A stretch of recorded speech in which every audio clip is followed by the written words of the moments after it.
You're listening to the Intrepid radio program with Scotty Roberts.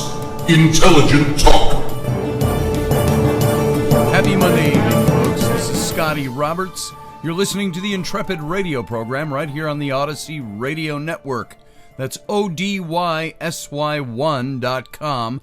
Come on over, listen to the audio over there, or look at all the different locations where you can find this stream available in its audio format. That's ODYSY1.com, or you can come on over to my YouTube channel, where we broadcast the video of this program in simulcast on that channel. That's youtube.com/Mr. Scotty Roberts. And the video, sometimes we show pretty pictures, sometimes it's just my mug set against my beautiful background. That is all you're seeing throughout the show.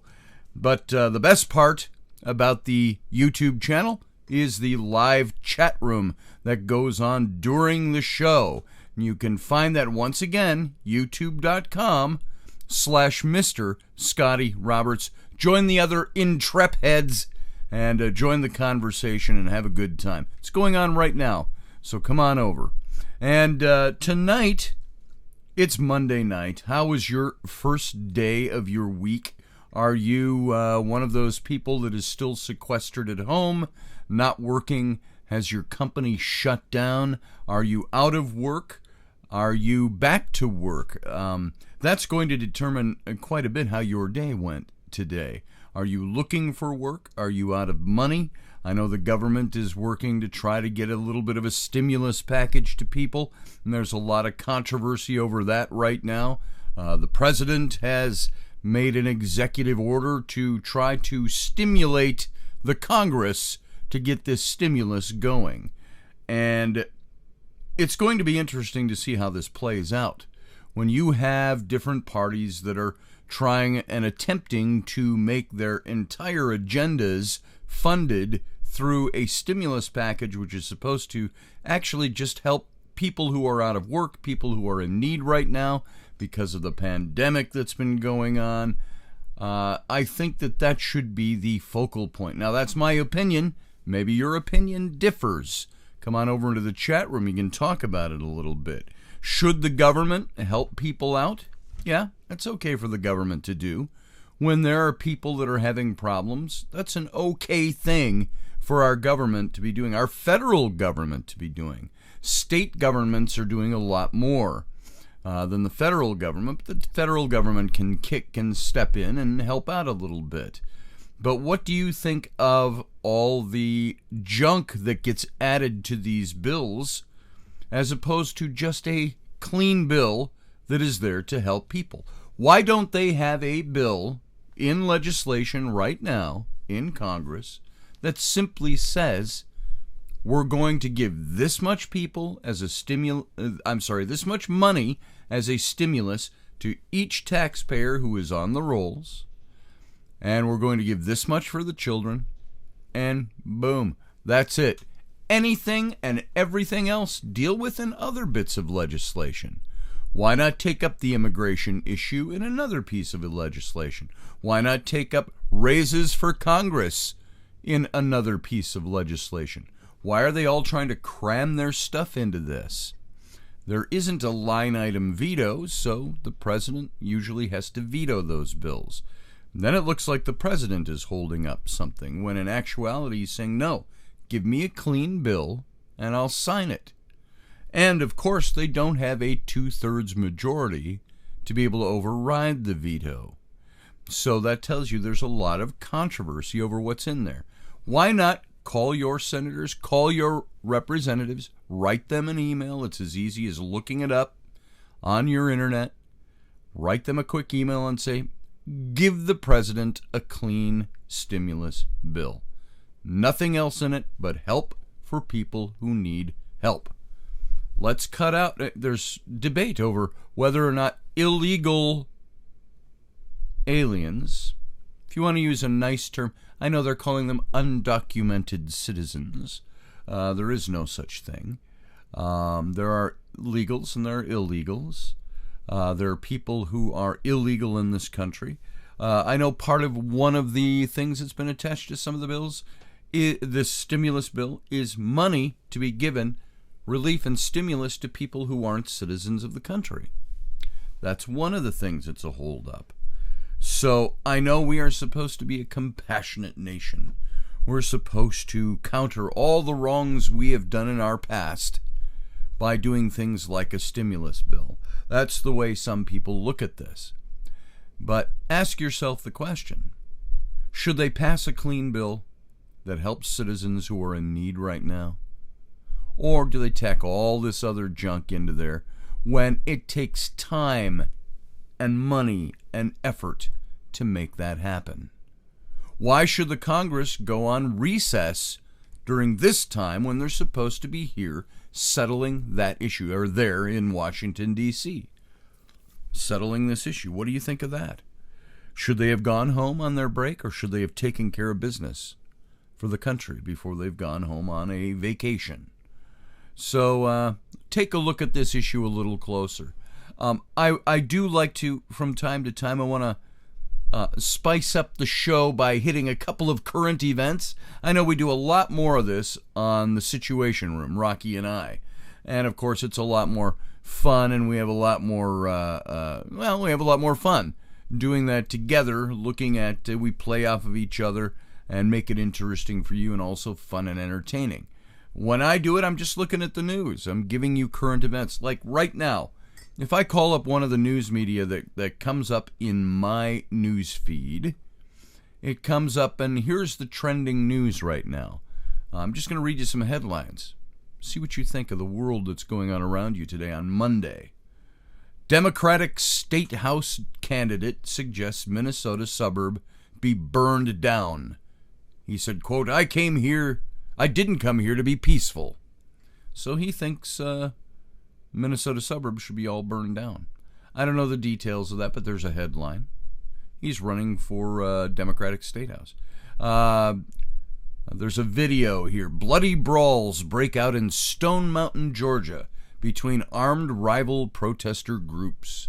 Now, those armed rival groups are going to be presented to you by the mainstream media as the good guys, the Black Lives Matter type of people, and the bad guys who are perhaps against what they're doing, and they're going to be presented to you as white supremacists. Now, I don't know exactly who it is. I haven't opened up the article, but I know enough about the mainstream media to know that anybody who resists the current narrative is going to be plugged into the white supremacist camp, the Nazi camp, the KKK camp, the whatever camp.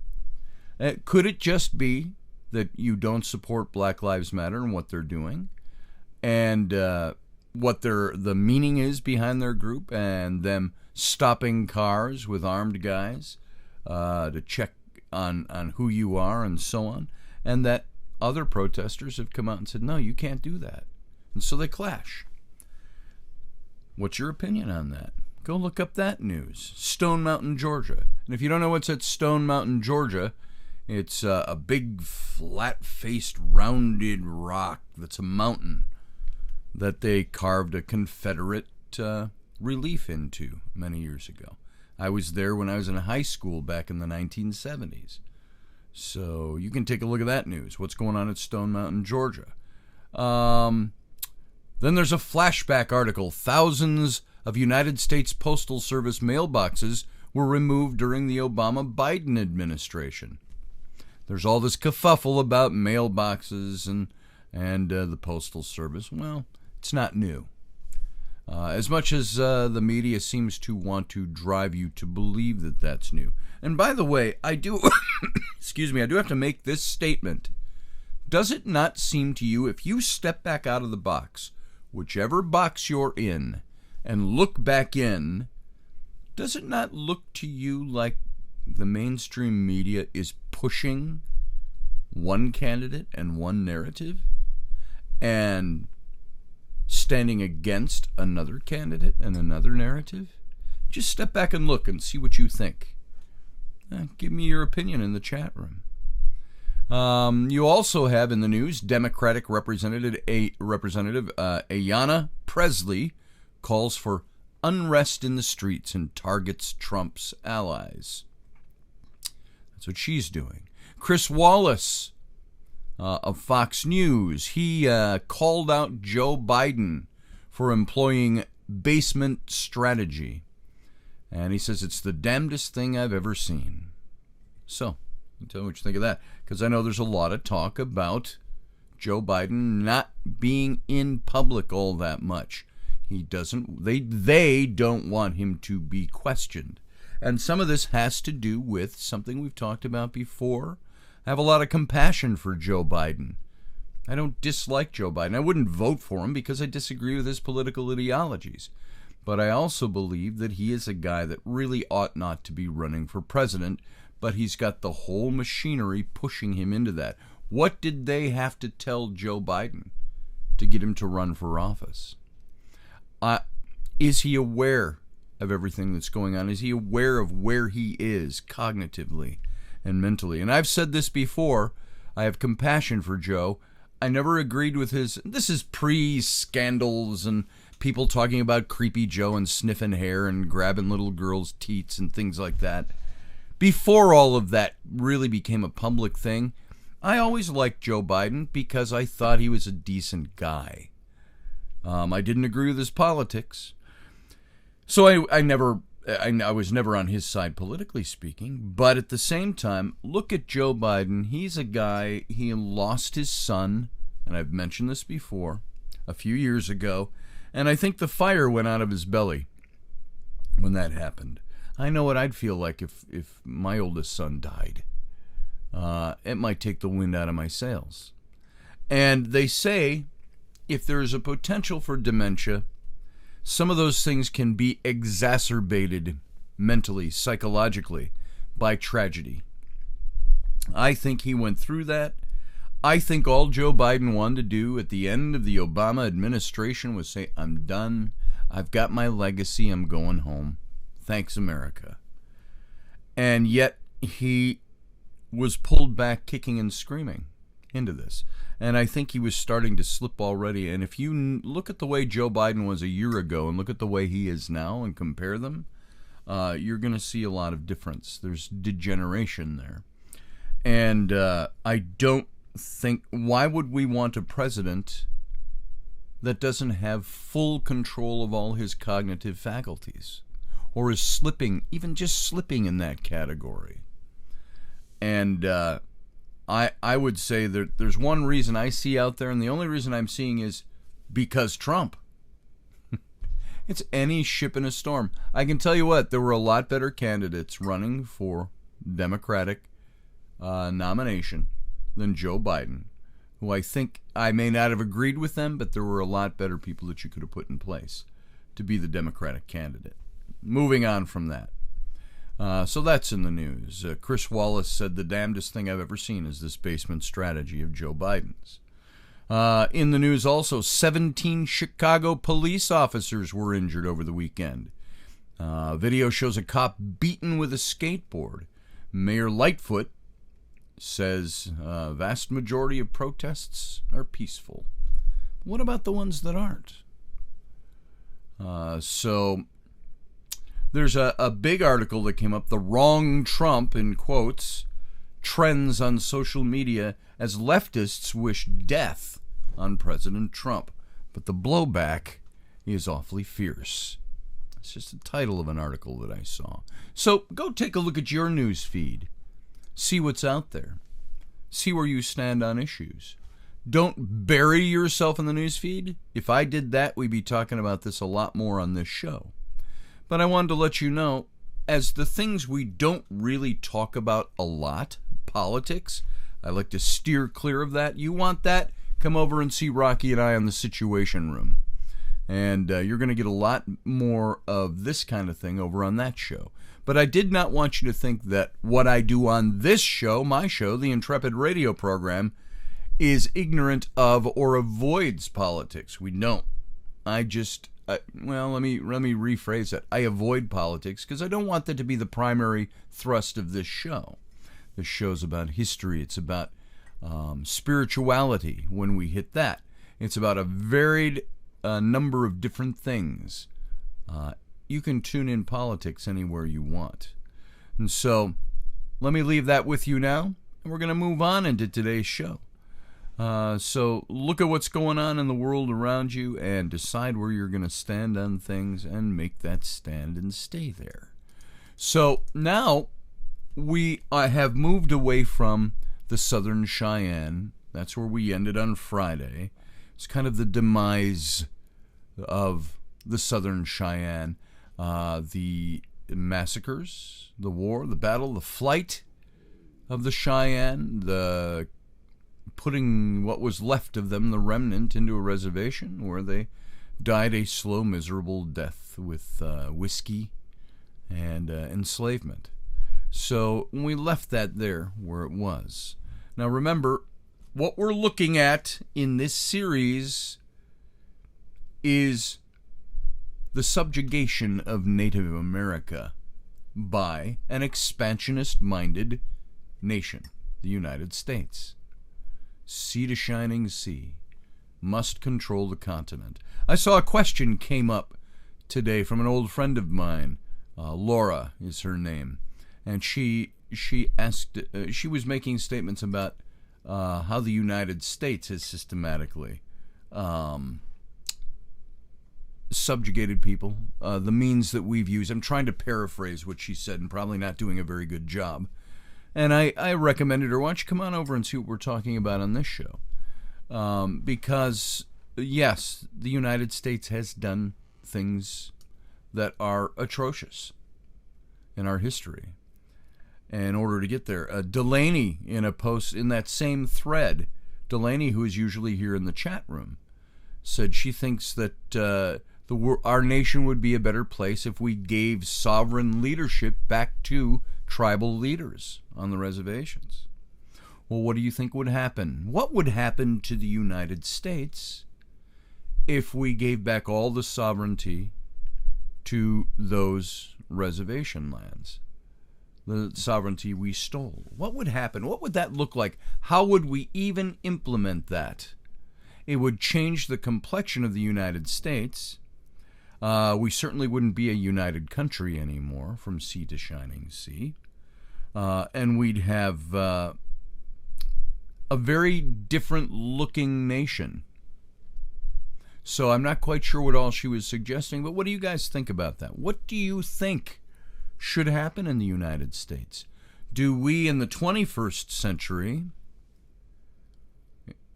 give back land, give back sovereignty, give it that we stole in the 19th century? I don't know how to go about that. I think it's good for us to have a good handle on history.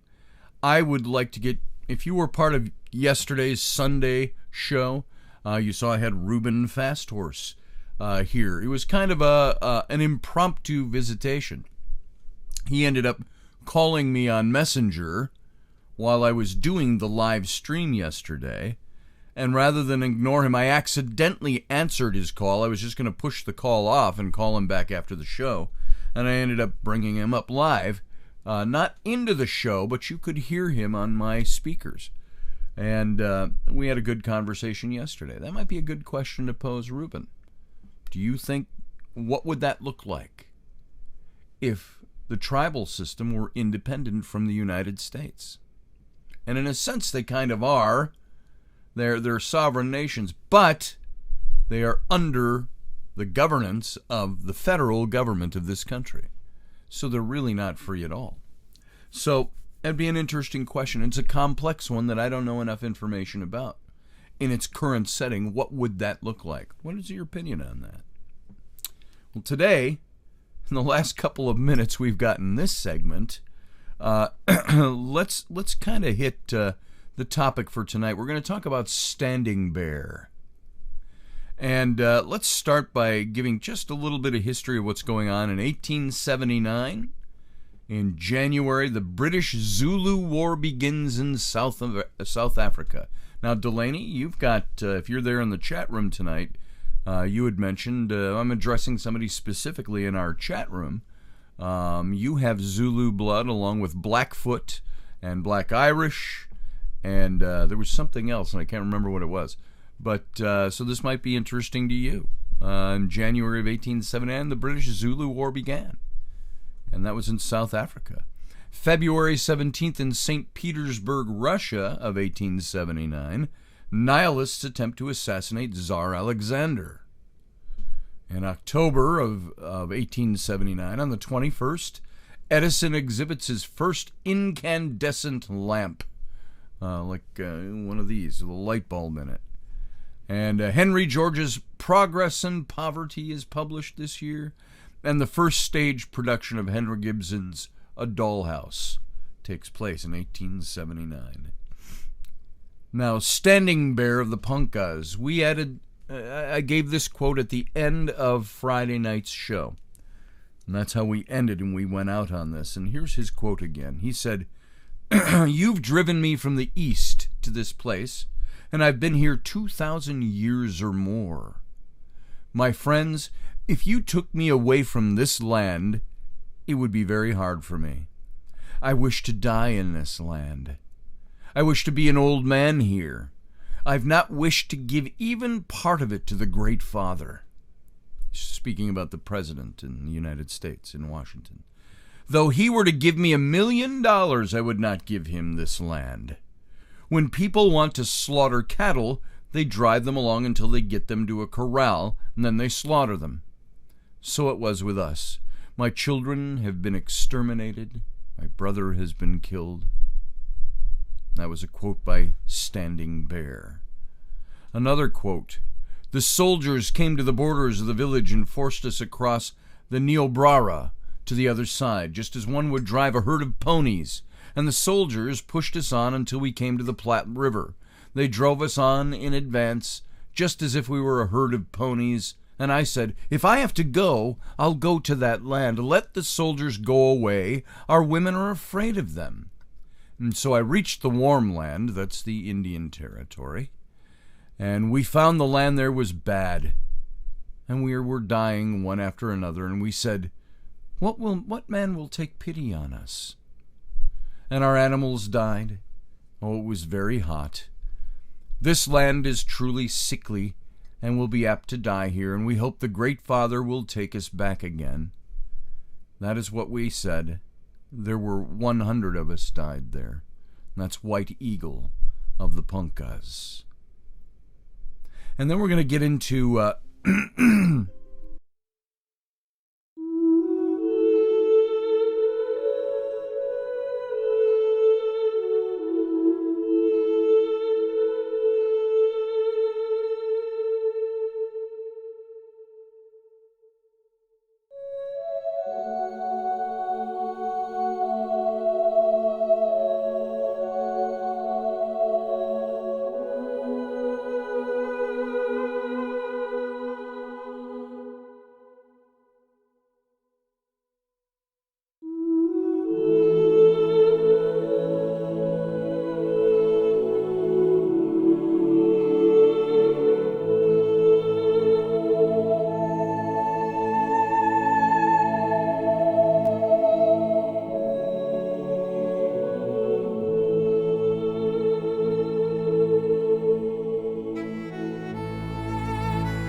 kick-ass design and illustration. He knows his stuff, and he's been at this for more years than I've been alive. Go to ScottAllenRoberts.com. That's Scott with 2 T's, ALANROBERTS.com to take a look at his online portfolio of work, or call 651-468-8115. Now go out and kick some ass with some kick-ass graphic design. Hire my dad, so he can take me to Disneyland.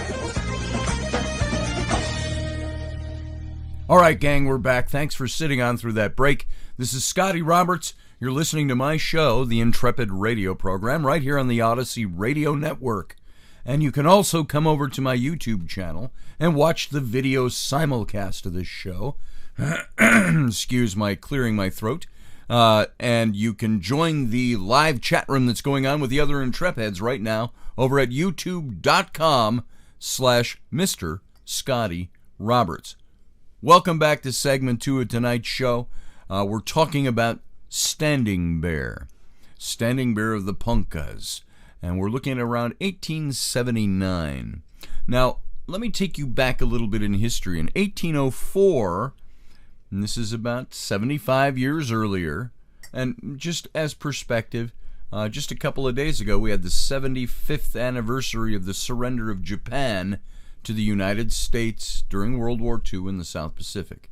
So that was 75 years ago. That gives you just a little mental perspective on the amount of time that's passed. So in 1804, at the north of the Niobrara River on the right bank of the Missouri, Lewis and Clark met with a friendly tribe of Indians called the Punkahs, P-O-N-C-A-S. The tribe then numbered only about 200 or 300, the survivors of a massive epidemic of the white man's smallpox. And half a century later, the Punkahs were still there, still where Lewis and Clark met them in the 1850s. They were still friendly, they were still eager to trade with the white men, and their sturdy tribe increased to about 1,000 members. And unlike most Plains Indians, the Punkahs raised corn, they kept vegetable gardens, and because they were prosperous and owned many horses, they frequently had to fight off raiders from the Sioux tribes to the north.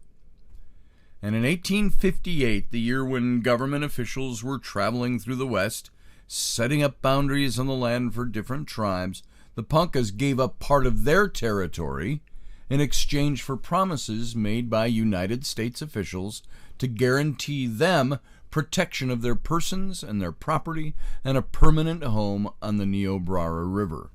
Now, 10 years pass, however, and while the treaty makers were negotiating with the Sioux, you all know this time period. This is in the 1860s. A lot of this is stuff we've covered over the previous weeks. While the treaty makers were negotiating with the Sioux, through some bureaucratic blunder in Washington, D.C., the Punkah lands were included with territory assigned to the Sioux in the Treaty of 1868. So now you got this conflict going on. Oops, a clerical error in Washington, D.C. Now all your lands are actually part of the Sioux territory. And although the Punkahs protested over and over and over again to Washington, D.C., the officials took no action to fix this problem. Wild young men from the Sioux tribes came down demanding horses as tribute from the Punkahs. They threatened to drive the Punkahs off land, which they now claimed as their own. And so you see what's happened now. The United States pushed all these tribes onto lands where they weren't originally from, and they're helping precipitate warring between the tribes. Maybe they'll kill themselves off, was the thought. The 7 years that followed this treaty, said Peter LeClaire, who was a member of the tribe, were years when the Punkahs were obliged to work their gardens and cornfields, as did the Pilgrims in New England, with hoe in one hand and rifle in the other hand. Congress at last acknowledged the treaty obligations of the United States to protect the Punkahs, but instead of restoring their land as it was before, they appropriated a small amount of money to indemnify the tribe for losses by thefts and murders. committed by the Sioux. So they said. This was their solution in Washington, D.C. And this appropriation was part of the U.S. Congress, 46th Congress in the third session. This is part of the Senate executive documents, to indemnify the tribe for losses by theft and murders committed by the Sioux. So then in 1876, following the defeat of Custer at the Little Bighorn, Congress decided to include the Poncas in the list of northern tribes who were to be exiled to the Indian Territory. Now, the Poncas, of course, had nothing to do with the Custer fight, had never engaged in any warfare whatsoever against the United States. Yet someone in Washington arranged for Congress to appropriate $25,000, quote, for the removal of the Poncas to Indian Territory and providing them a home therein with consent of said band. With consent of said band. Now, that last phrase was as conveniently overlooked as were the promises of the treaty, which forbade white people to settle on Ponca territory. For 10 years, white settlers had been intruding on Ponca lands, and their eyes were greedy for the rich alluvial fields on which grew the finest Indian corn in the plains. And the first news the Poncas had of their impending removal was brought to them early in January of 1877 by United States Indian Inspector Edward C. Kemble. He was a white man came there suddenly after Christmas to see us, Chief White Eagle said. We didn't get any news he was coming. He came suddenly. They called us all to the church, and there they told us the purpose of his coming. Now here's White Eagle's account of what happened at that meeting. The Great Father at Washington says you are to move, and for that reason I've come, said the Inspector Kimball. My friend, you have caused us to hear these things very suddenly, I said. And this is White Eagle talking. When the Great Father has any business to transact with us, he generally sends word to all the people. But you've come very suddenly, just appeared out of nowhere. No, the Great Father says you have to go, he said. And White Eagle responds, my friend, I want you to send a letter to the Great Father. And if he really says this, I desire him to send for us. If it so be, and I hear of it right away, I'll say the words are straight. I'll send a letter to him, said Kemble. And he struck the wire. He sent the message by telegraph, and it reached the Great Father very quickly. And White Chief here, oh good grief, White Eagle, he responded and he said, your Great Father says you are to come with 10 of your chiefs. He said, I'm sorry, that was Kemble to White Eagle. He says, the Great Father, the President of the United States, has come to Washington, D.C. with 10 of your chiefs.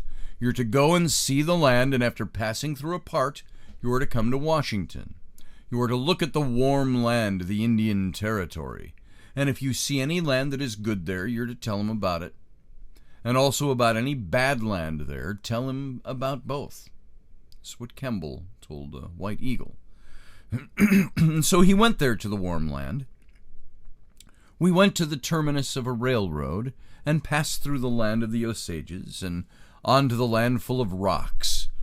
And next morning we came to the land of Cause, and leaving the Kansas reservation, we came to Arkansas City.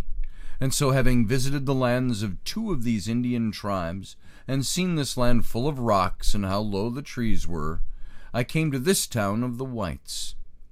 We were sick twice, and we saw how the people of that land were, and we saw those stones and rocks, and we thought those 2 tribes were not able to do much for themselves. And he said to us the next morning, we'll go to the Shikaska River and see that. And I said, my friend, I've seen these lands, and I've been sick on the journey. From this on, I'll stop on this journey, seeing these lands, and we'll go and see the Great Father. Let's just bypass the rest of your little tour here. Let's go see the Great Father. Run to the Great Father. Take me with you to see the Great Father. These two tribes are poor and sick, and these lands are poor. Therefore, I've seen enough of them. No, said Kimball. Come and see these other lands in the Indian Territory. My friends, said White Eagle, take me, I beg, to see the Great Father. You said formerly we could tell him whatever we saw, good or bad, and I wish to tell him. No, replied Kimball, I don't wish to take you to see him. If you take part of this land, I'll take you to see him. If not, I will not.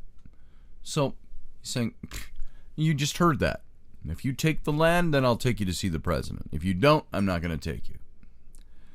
And White Eagle said, if you will not take me to see the Great Father, take me home to my own country. No, replied Kimball. Notwithstanding what you say, I will not take you to see the Great Father. He did not say I should take you back to your own country.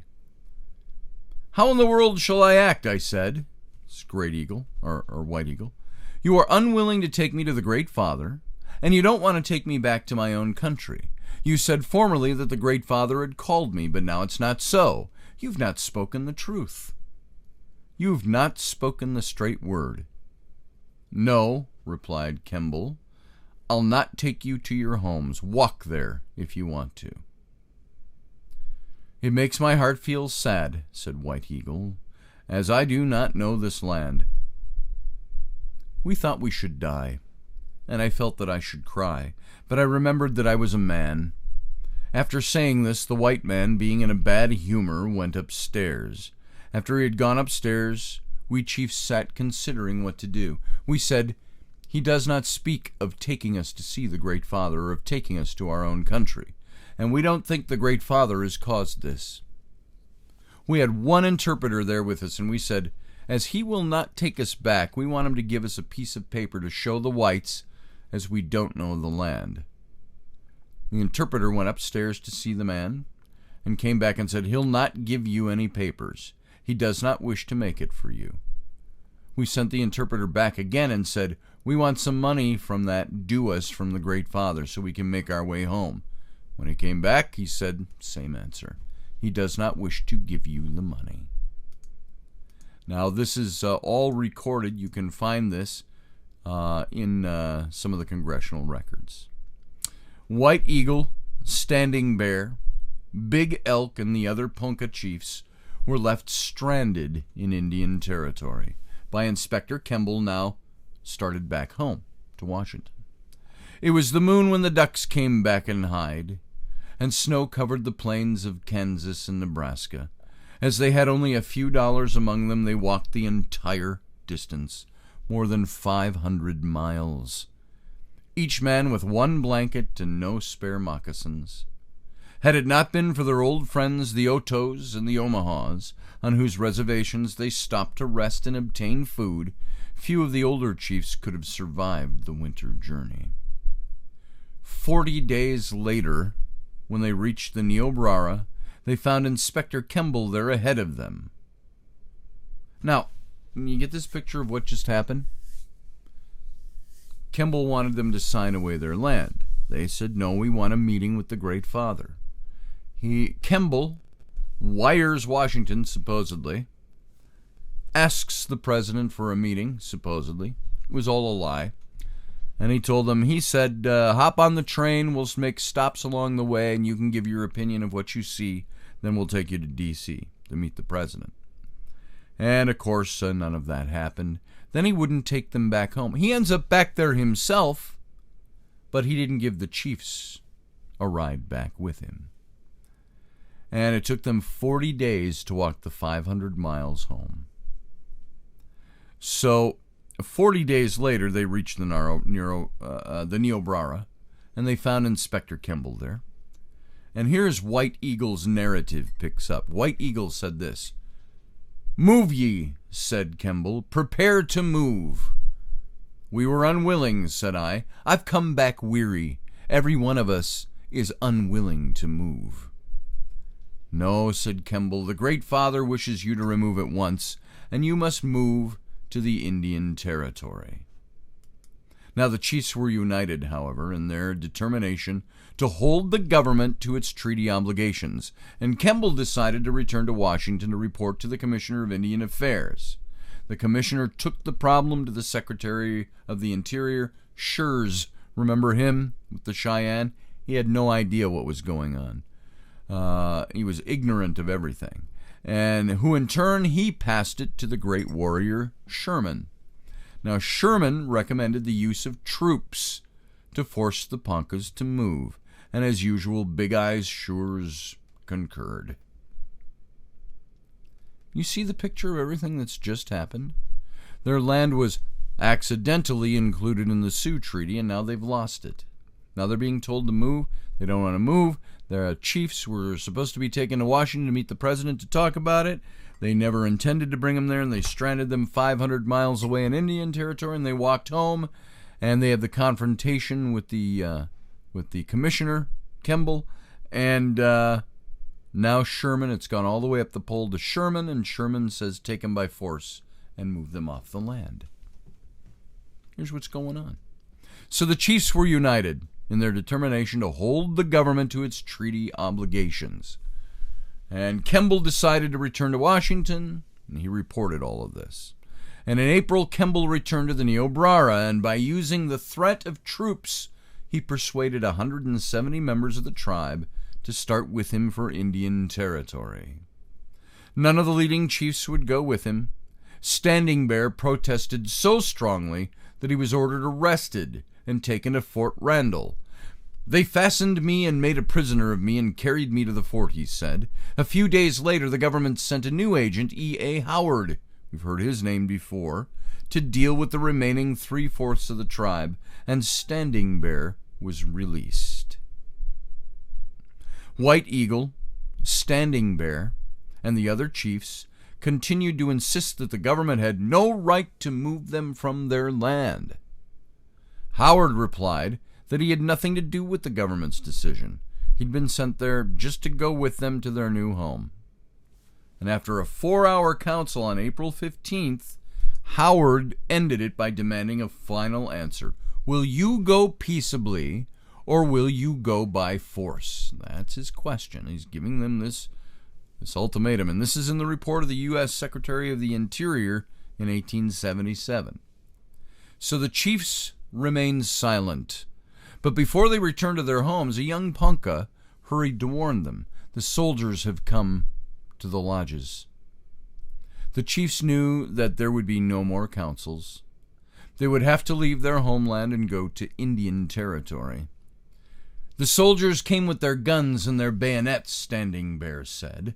They aimed their guns at us, and our people and our children were crying. Imagine that.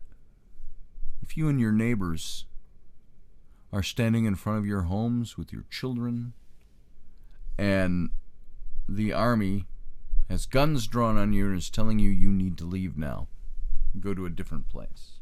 That's what this was. They started on May 21st of 1877. The soldiers came to the borders of the village, White Eagle said, and forced us across the Niobrara to the other side, just as one would drive a herd of ponies, and the soldiers pushed us on until we came to the Platte River. Agent Howard methodically kept a diary of that 50-day overland journey.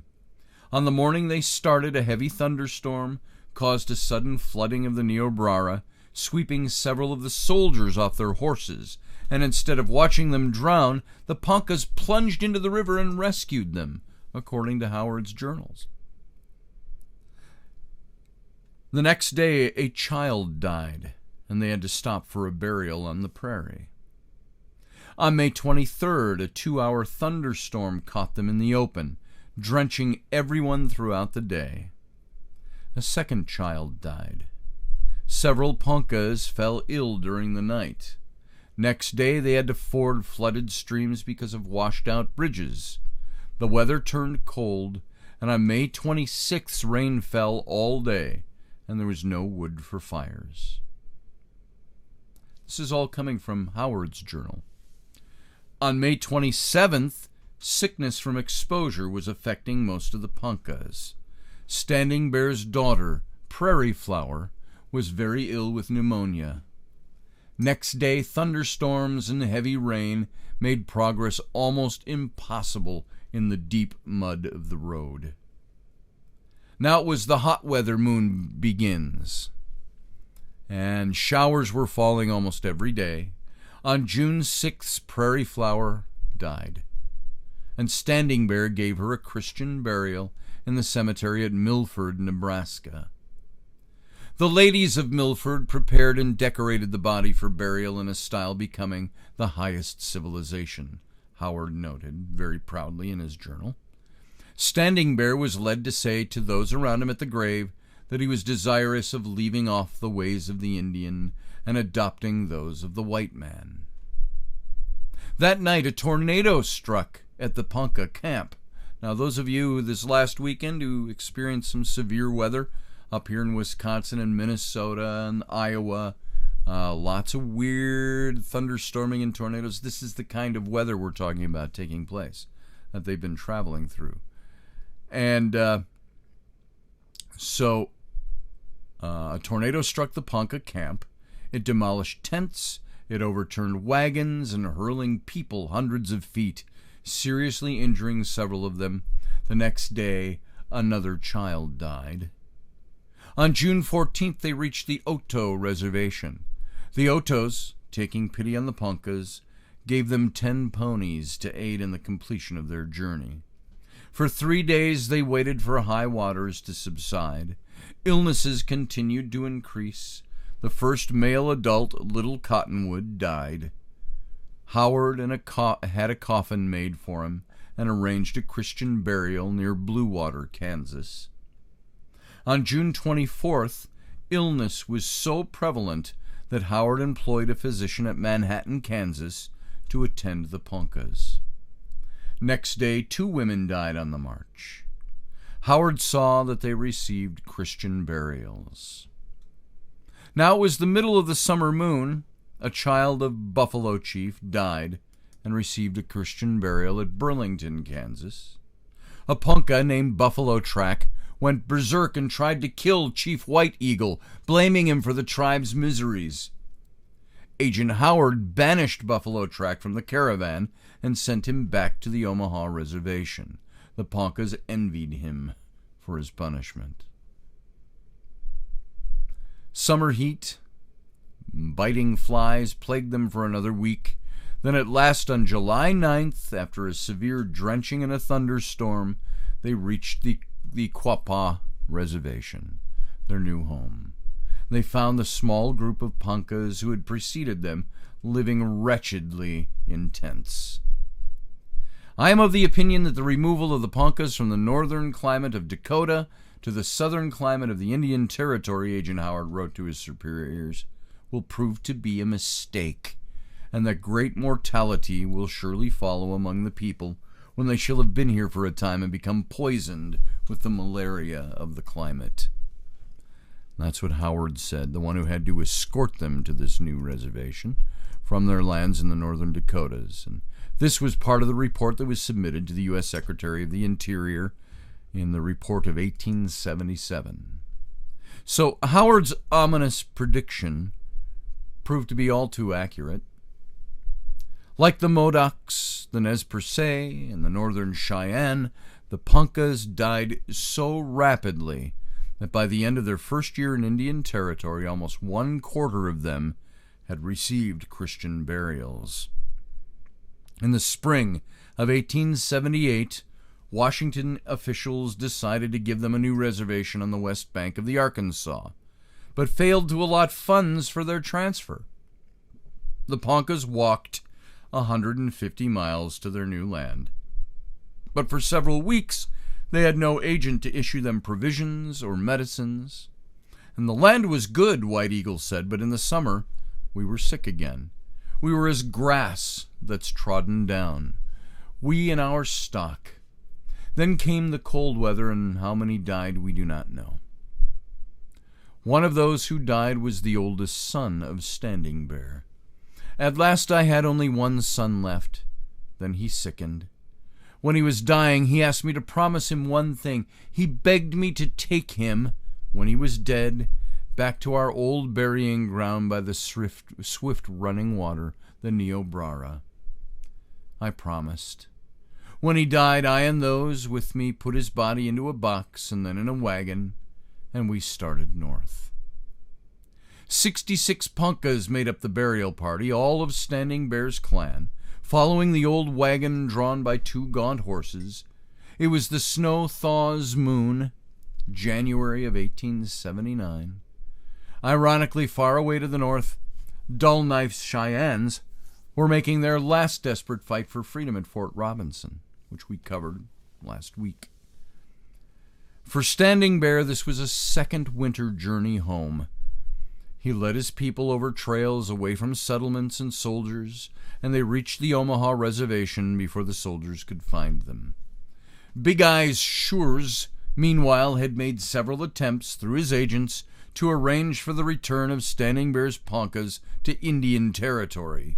Finally, in March, he asked the War Department to telegraph 3 Stars Crook's headquarters in Omaha, Nebraska, ordering him to arrest the runaways without delay and return them to Indian Territory. They couldn't even go back home with a burial processional. In response, Crook sent a company of soldiers up to the Omaha Reservation. They arrested Standing Bear and his Ponkas and brought them back to Fort Omaha, where they were placed under guard, awaiting arrangements for shipment to Indian Territory. For more than a decade, 3 Stars had been fighting Indians, meeting them in councils, making them promises which he could not keep, and grudgingly at first he admitted admiration for Indian courage.